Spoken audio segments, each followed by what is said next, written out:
Ready to move in premium triplex villas at Kollur APR Projects. Welcome to site 2024. సిక్కోలు రాజకీయం రసవత్తరంగా మారింది. Senior నేత మంత్రి ధర్మానపై టీడీపీ కొత్త అభ్యర్థిని తెరపైకి తెచ్చింది. ఒకప్పుడు టీడీపీకి కంచుకోట అయిన శ్రీకాకుళం ఇప్పుడు మంత్రి ధర్మానకు అడ్డగా మారింది.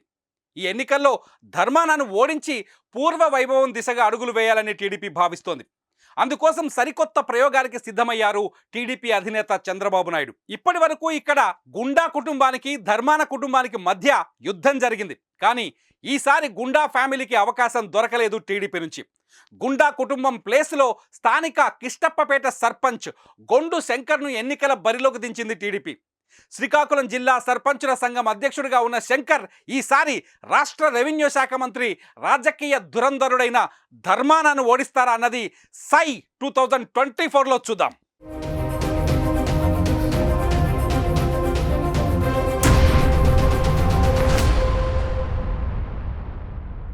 ఇంతకీ శ్రీకాకుళంలో ఓటర్ల సంఖ్య ఎంతుందో ఒకసారి చూద్దాం.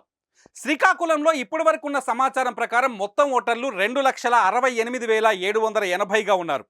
ఇందులో 1,34,248 మంది పురుషులుంటే 1,34,490 మంది మహిళలు ఉన్నారు. ఇక్కడ ట్రాన్స్జెండర్ ఓట్లు 42గా కనిపిస్తున్నాయి. శ్రీకాకుళం అసెంబ్లీ నియోజకవర్గంలో శ్రీకాకుళం నగరంతో పాటు శ్రీకాకుళం రూరల్, గారా మండలాలు ఉన్నాయి. ఇక సామాజిక వర్గాల పరంగా వెలమ సామాజిక వర్గం ఓట్లు ఎక్కువ. రెండో స్థానంలో కళింగ వైశ్యులు, 3, 4, 5 స్థానాల్లో కళింగ, మత్స్యకార, శిష్టకరణ కులాల ఓట్లు ఎక్కువగా కనిపిస్తున్నాయి. 2024లో ఇక్కడ ఎవరెవరు ఎన్నికల బరిలో ఉన్నారో ఒకసారి చూద్దాం. వైసీపీ నుంచి రాష్ట్ర రెవెన్యూ శాఖ మంత్రి రాజకీయ దురంధరుడు ధర్మాన ప్రసాదరావు మళ్ళీ పోటీ చేస్తున్నారు. టీడీపీ నుంచి గొండు శంకర్కు టికెట్ దక్కింది. ఈసారి ఇక్కడ కాంగ్రెస్ పార్టీ కూడా అభ్యర్థిని నిల్చోబెట్టింది. పైడి నాగభూషణం కాంగ్రెస్ పార్టీ నుంచి ఈసారి ఎన్నికల బరిలోకి దిగుతున్నారు. సామాజిక సమీకరణాల దృష్ట్యా గత 4 దశాబ్దాల్లో శ్రీకాకుళం నుంచి వెలమ సామాజిక వర్గం నేతలే ఎమ్మెల్యేలుగా గెలుస్తున్నారు. ఈసారి కూడా ప్రధాన పార్టీలు 2 అదే సామాజిక వర్గానికి చెందిన మంత్రి ధర్మాన ప్రసాదరావు, గొండు శంకర్లకు టికెట్లు ఇచ్చాయి. మంత్రి ధర్మాన సొంత నియోజకవర్గం నరసన్నపేట కాగా 2004 నుంచి ఆయన శ్రీకాకుళం నుంచే పోటీ చేస్తున్నారు. అప్పటి నుంచి జరిగిన 4 ఎన్నికల్లో 3 సార్లు గెలిచిన మంత్రి ధర్మాన శ్రీకాకుళంపై పట్టు సాధించారు.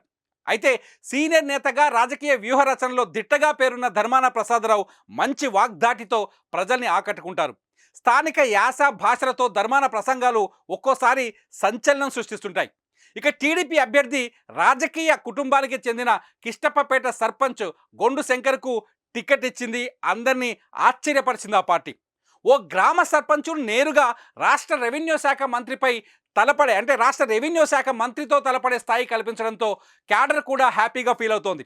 క్షేత్రస్థాయి సమస్యలపై అవగాహన ఉన్న నాయకుడికి సీటు ఇవ్వడంపై కేడర్ ఆనందాన్ని వ్యక్తం చేస్తోంది. 2019లో ఏం జరిగిందో ఒకసారి చూద్దాం. శ్రీకాకుళం నియోజకవర్గంలో 2019లో ఇక్కడ ధర్మాన ప్రసాదరావు విజయం సాధించారు. ఆయన జగన్ క్యాబినెట్లో మంత్రిగా కూడా ప్రస్తుతం ఉన్నారు.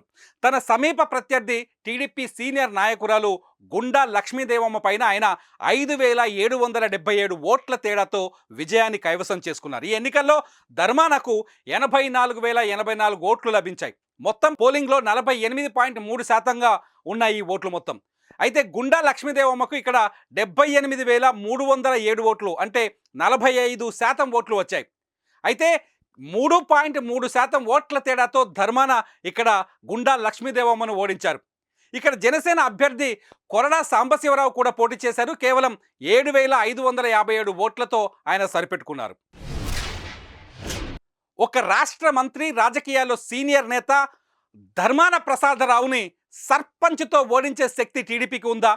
సర్పంచ్ అభ్యర్థి గోండు శంకర్ ధర్మానాన్ని ఓడిస్తారా అన్నదే ఇప్పుడు శ్రీకాకుళంలో ఆసక్తికరమైన అంశం.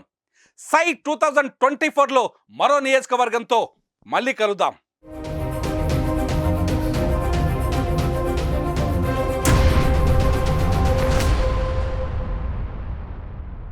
సుమన్ టీవీలో మీ పర్సనల్ అండ్ బిజినెస్ ప్రమోషన్స్ కోసం కింది నెంబర్కి కాంటాక్ట్ చేయండి.